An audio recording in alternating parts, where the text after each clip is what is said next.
there seems to be, I think, Chewy, people don't understand that there's not enough podcasts out there at the moment, and we need more of them, apparently. We need more podcasts. That's what we need. And in the last week, 2 podcasts have started that I'm calling bromance podcasts. They're featuring the people that you would have seen on your TV screens 20 years ago being all blokey and jokey and, you know, ex-sportsmen and athletes and stuff. One of them is Sportcafe. I loved Sportcafe in the day. Were you a Sportcafe watcher, Chewy? Weirdly enough, occasionally. Right. I'm not into sports or sports people or anything like that, but they had that really interesting niche of comedy as well. And my flatmates at the time really liked it. So occasionally I would see it. Well, it's a bit like how Top Gear wasn't a car about cars. Yes. Sorry, a show about cars. It was a show about 3 guys with a great relationship. Sportscafe wasn't a show about sports. It was a show about the interaction between the hosts being live on the television where anything goes. Yeah. And sports Matthew was almost Ridge a byproduct. And who was the other guy? Marc Ellis. Marc Ellis. And of course, both of those guys have rich history with Dunedin, and it was, you know, they were worshipped down here. And they did lots of their skits and stuff down here and that sort of thing. So, yeah, the story that you're going to play. Well, obviously, those 2 guys are synonymous for a certain age demographic for doing television 20 years ago. They weren't on Sportscafe together. Marc Ellis was on Sportscafe, but they were on a show called A Game of 2 Halves with Tony Veach and Mike King and Martin Devlin, I think, from memory. And they did a whole bunch of fresh up, run around the country doing things, those kinds of shows together. Well, Matthew Ridge has come out with his new podcast saying, I don't care if you cancel me, dropping gay slurs left, right, and center. I wrote up in the notes for the show, too. This is what I wrote. A new raft of bromance podcasts are hitting the markets by the likes of Matthew Ridge, who wants to go after anyone woke, and the guy from Sportscafe, yada, yada, yada. It's all humour from the early part of the 21st century, and we wonder if there is still a market for it. It's overt in its market, with Matthew Ridge stating, quote, I don't care if you cancel me, end quote, which may have had some credence 20 years ago when New Zealand knew who Matthew Ridge was, but today one needs to have profile or influence to be able to be cancelled. So this is Matthew Ridge's new podcast. He says he doesn't care about being cancelled after using homophobic slurs. The ex-rugby player has joined up with former socialite David Ring for a new podcast called The Brink. I'll just play. This has been put together by Stuff, so it's a little snippet of 47 seconds, and he does drop the gay slur F word in here, but they've taken it out. But you'll get a vibe of the quality of this broadcast and podcast. See if you think that 2024 New Zealand is up for this kind of bromance podcast. Bears on the bikes, where you got the bikes. Hang on. The guys that we'd call.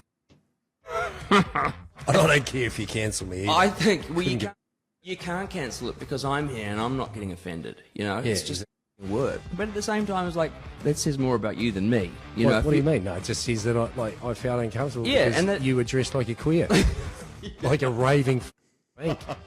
Like, just don't, like, dress like a beer or an electrician or something. Just don't dress like a pinky. A Twinkie. A Twinkie.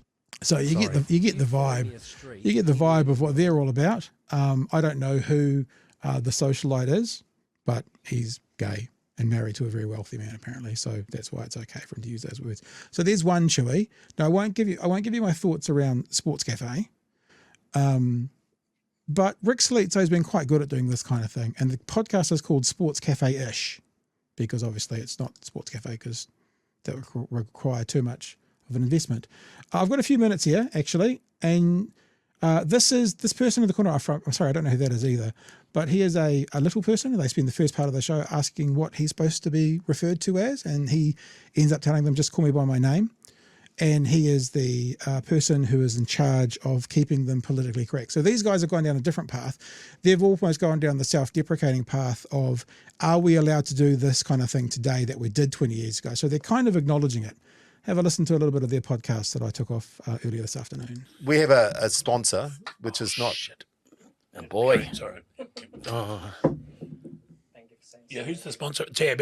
TAB is our sponsor. Now, TAB was our first sponsor, so really we thank the TAB for starting us off, because without the TAB there would have been a Sportscafe. And so what we're going to do with the TAB is I'm going to make some bets on behalf of the show, the podcast. Yep. Lovely. And I'm going to generate huge amounts of money, which I'm going to give to charity.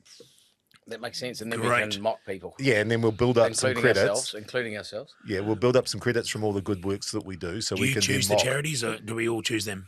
Well, you can all suggest them, and then I'll choose them. Okay. I'll ignore your suggestions. It's the only place we can mock people on TikTok.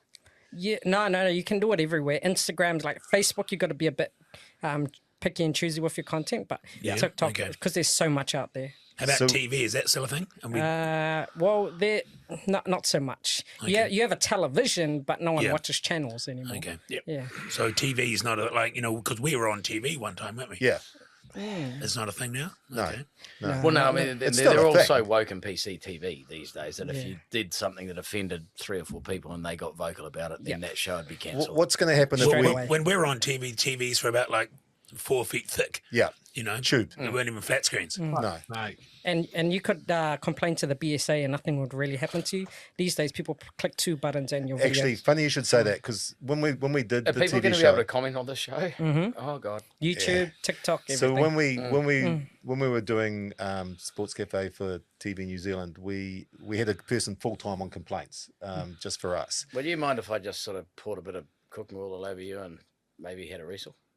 What? Sorry. Thinking out loud. Yeah, too much Steinies. So we were actually leading to the place where I'm trying to get to, which we had so many complaints and canola oil, and nothing got more complaints. I think baby oil.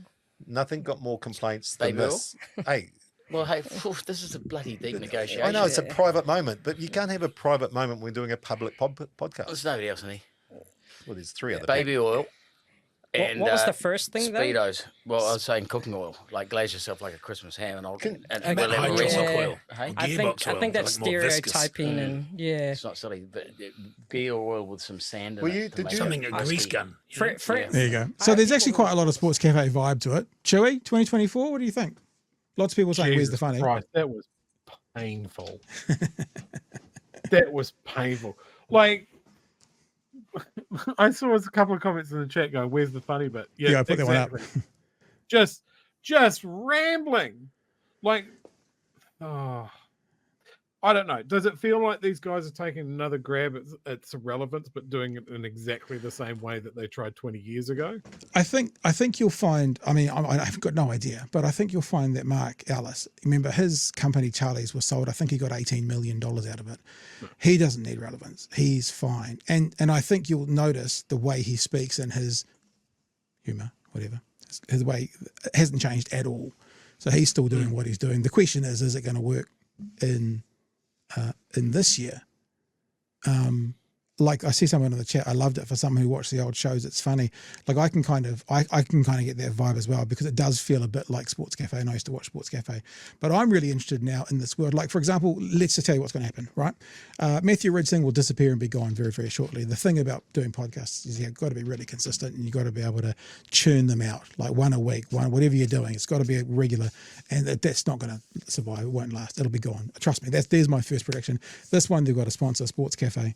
And they will, I don't know. If again, I mean, like the thing that's frustrating about it, Chewy, as much as we try, is, they put one of that video there that I took that chunk of out of, and it's got like 30,000 views in 2 days, which for us would be our biggest video ever.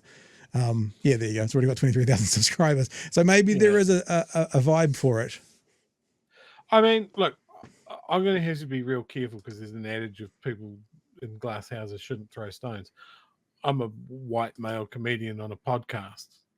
It's not like I'm an endangered species. It's almost a running joke at this point, that anybody can spin up a podcast, and it can be about some incredibly niche stuff like New Zealand politics. But yeah, it just seems odd.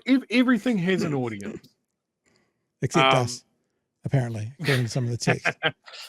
I mean, apart from the fact that Lee Hart was in that other clip, and like there are a whole bunch of problems with Lee Hart. Like for someone that is quite willing to blame getting hacked for some of the outrageous shit that he said on Twitter and that sort of thing. Mate, just stop getting hacked. Like on the 4th or 5th time, it's less believable.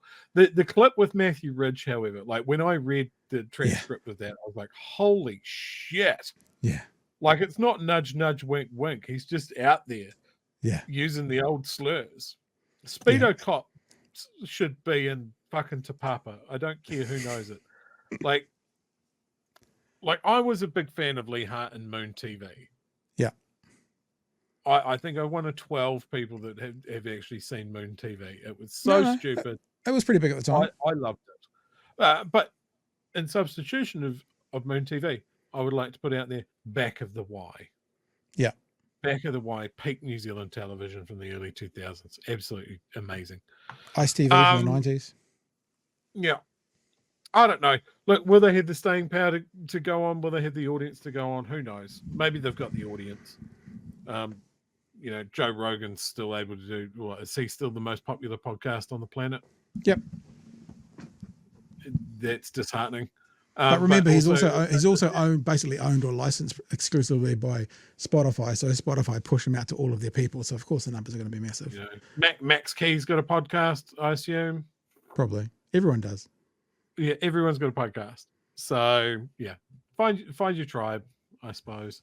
But yeah, seeing Matthew Ridge's comments are just like, it's so out of time for me. It's jarring.